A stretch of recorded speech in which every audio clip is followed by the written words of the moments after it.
Covid র্যাঙ্কনের সাথে মেঘনা ব্যাংকের পথ চলা শুরু। ডলার ক্রাইসিস মোমেন্টে র্যাঙ্কনের ম্যানুফ্যাকচারিং এবং ট্রেডিং কনসার্নগুলোর এলসি ওপেনিংয়ের ক্ষেত্রে মেঘনা ব্যাংকের হিউজ সাপোর্ট ছিল। আফটার দ্যাট কর্পোরেট ব্যাংকিং ডিভিশনের প্রফেশনালিজম এবং বিজনেস পার্টনারিং অ্যাটিটিউডের কারণে কারেন্টলি র্যাঙ্কনের টপ 5 ব্যাংকিং বিজনেস পার্টনারের একজন মেঘনা ব্যাংক।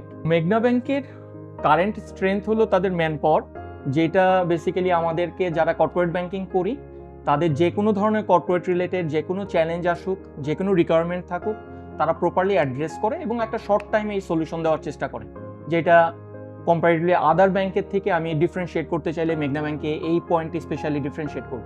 আমি Jafar Siddique, group finance head. র্যাঙ্কনের পক্ষ হতে মেঘনা ব্যাংকের 13তম বর্ষপূর্তিতে তাদের বোর্ড, সিনিয়র ম্যানেজমেন্ট এবং সকল স্টাফকে শুভেচ্ছা জানাচ্ছি এবং আগামী বছরগুলোতে তারা আরও ভালো করবে এই কামনা করছি।